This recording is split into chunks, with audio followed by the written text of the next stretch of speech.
नमस्कार सिंधुदुर्ग.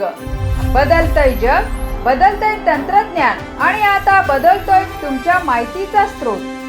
जिल्ह्याच्या कानाकोपऱ्यातील इत्थंभूत घडामोडी आता अधिक वेगाने आणि थेट. जनतेचा बुलंद आवाज आणि सत्याचा निर्भीड शोध. सज्ज व्हा एका नव्या डिजिटल क्रांतीसाठी. सिंधुदुर्ग 24 तास. नवी ओळख, नवी ताकद, नवा प्रवास, नव्या जोमाने. लवकरच. तुमचा विश्वास, आमची जबाबदारी. राज्याचे परिवहन मंत्री प्रताप सरनाईक आज सिंधुदुर्ग दौऱ्यावर असून त्यांचे रत्नागिरी सिंधुदुर्ग सीमेवर स्वागत करण्यात आले. आपल्या दौऱ्यात परिवहन मंत्री प्रताप सरनाईक यांनी देवगड, कणकवली, सावंतवाडी बस स्थानकाची पाहणी केली. यावेळी एसटी बस स्थानकावरील सोयी सुविधांची पाहणी तसेच एसटी कर्मचारी आणि अधिकाऱ्यांशी परिवहन मंत्र्यांनी संवाद साधला. त्याच्यात पूर्वसंध्येला आपण आता कोकणामध्ये आहात आणि त्या सगळ्या जिल्ह्यातील बस स्थानकाची पाहणी करताय, काय पहिली प्रतिक्रिया? मी पूर्ण कोकणाचीच म्हणजे पालीपासून सुरुवात केलेली आहे आणि पुढे आता देवगड, सावंतवाडी म्हणजे अगदी कणकवली म्हणजे गोव्याच्या बॉर्डर पर्यंत जेवढे काही एसटी स्थानक आणि ज्या ज्या ठिकाणी माझी जाण्याची आवश्यकता आहे त्या प्रत्येक ठिकाणी मी जातोय. नागरिकांना सुविधा देण्याच्या दृष्टिकोनातून एसटी महामंडळानं काय केलेलं आहे आणि भविष्यामध्ये काय करायचं आहे याची सगळी चाचपणी केलेली आहे. काही ठिकाणी आता देवगडचं हे एसटी स्टँड जुनं होतं, त्याला आता रिनोव्हेशन केलं. 1,21,00,000 रुपये खर्च केले. ज्या ज्या लोकांना गरजेच्या गोष्टी होत्या त्या सगळ्या बसवून दिलेल्या आहेत. प्रामुख्याने सिमेंट कॉन्क्रीटीकरणाचा एक प्रस्ताव आहे, तोही ह्या पुढल्या आर्थिक वर्षाच्या अर्थसंकल्पामध्ये आम्ही तरतूद केलेली आहे, त्यामुळे त्याचंही कॉन्क्रीटीकरण होईल. तुम्ही 78वा वर्धापन दिन एसटी महामंडळाचा म्हणते, ही वस्तुस्थिती आणि 78व्या वर्धापन दिनाच्या निमित्तानं आम्ही राज्यामध्ये एसटी महामंडळाच्या जेवढ्या जागा आहेत त्या सगळ्या जागांच्या कुंपणाच्या बाजूला आम्ही 78,000 झाडं लावण्याचा वर्षभरामध्ये संकल्प केलेला आहे. त्यामुळे आता बघा, ही बाउंड्रीज आहे पण बाउंड्रीला हवी तशी झाडं नाही आहेत. आमची कुंपण भिंत आहे, परंतु कुंपण भिंतीच्या शेजारी जर झाडं लावली आणि त्याची सावली जर लोकांना पडली तर ते उष्णतेचे जे प्रमाण आहे, तापमान जे आहे ते कमी होईल आणि त्या माध्यमातून आम्ही ते प्रयत्न करतोय. एसटी महामंडळाच्या माध्यमातून सगळ्या स्थानकावर उद्यापासून मोफत ही शौचालयाची व्यवस्था आम्ही केलेली आहे. प्रसाधनगृह 1 रुपया सुद्धा खर्च न करता सर्वसामान्य प्रवाशांना त्या ठिकाणी जाता येणार आहे. आणि त्याचबरोबर ही जी अस्वच्छता आहे, अस्वच्छता दूर करण्यासाठी दर 4 तासांनी आम्ही प्रत्येक एसटी डेपो आणि एसटी स्टँडची ही स्वच्छता यांत्रिक झाडूच्या सहाय्यानं आम्ही करणार आहोत, जेणेकरून सर्वसामान्य प्रवाशांना स्वच्छता मिळेल.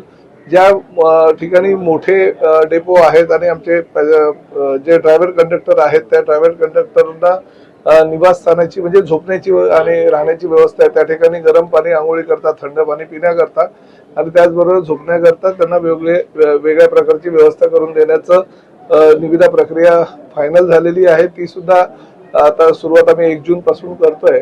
आणि प्रामुख्याने सगळीकडे हिरकणी कक्ष असणं आणि लोकांना, सर्वसामान्य जनतेला जेवढ्या काही सुविधा देता येईल जास्तीत जास्त सुविधा देण्याचा एसटी महामंडळाचा प्राधान्य राहील. साहेब, कर्मचाऱ्यांची कमतरता असेल, कर्मचाऱ्यांच्या कमतरतेच्या बाबतीत सुद्धा मला निवेदन आलेलं आहे. त्या माध्यमातून सुद्धा आम्ही नवीन भरती प्रक्रिया चालू केलेली आहे. राज्य शासनाकडे परमनंट प्रक्रियेसाठी आम्ही मागणी करतोय, परंतु तात्पुरत्या स्वरूपात आम्ही प्रक्रिया केलेली आहे आणि ती सुद्धा ऑगस्ट महिन्यापर्यंत आम्ही कर्मचारी जेवढे हवे तेवढे प्रत्येक डेपोला देणार आहोत. सीएनजीचं हे झालेलं आहे सर्व बस गाड्या, मात्र आता कुडामध्ये किंवा प्रत्येक स्वतःच्या मालकीचं एसटीचं सीएनजी पंप नाहीये, त्यामुळे अडचण निर्माण. ही वस्तुस्थिती आहे. सीएनजीच्या बाबतीत फार आम्ही असमाधानी आहोत की ज्या पद्धतीने सीएनजीचा पुरवठा पाहिजे किंवा सीएनजीचे स्टेशन्स पाहिजे तेवढे नाही आहेत. त्यामुळे सीएनजी पेक्षा आम्ही रेट्रोफिटिंगच्या माध्यमातून इलेक्ट्रिक बस सेवा कशी सुरू करता येईल यासाठी प्रयत्न करतोय.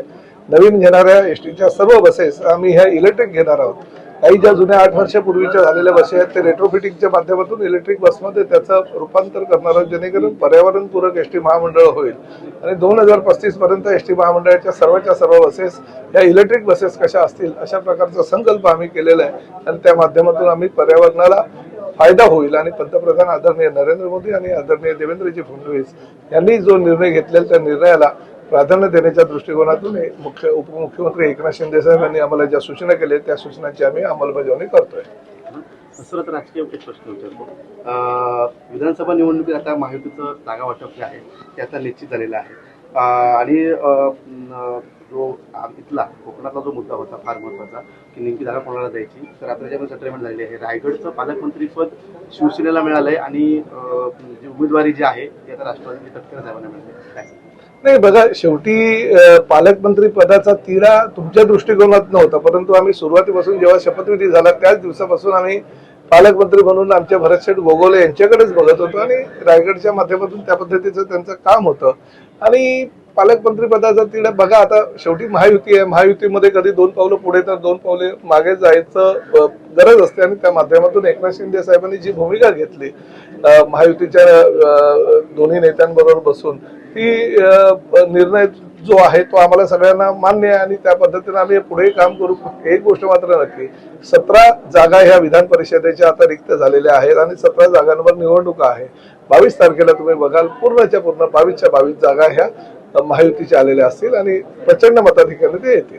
सुरुवातीच्या काळामध्ये शिवसेना 7 जागांसाठी आग्रही होती, मात्र आता अखेरच्या क्षणी 4 जागांचा समावेश नाही बघा, देवाणघेवाण असतात, काही राजकीय समीकरणं असतात आणि महायुतीमध्ये मागणं काही मोठी गोष्ट नाही. आमचं हेच म्हणणं होतं की 5 जागा ज्या आम्ही लढल्या शिवसेनेनं गेल्या वेळेस, त्या 5 जागा आमच्या कायम ठेवाव्या आणि त्याचबरोबर आम्ही 2 जागा ह्या अतिरिक्त मागितल्या होत्या, त्यामध्ये रायगडची 1 जागा होती.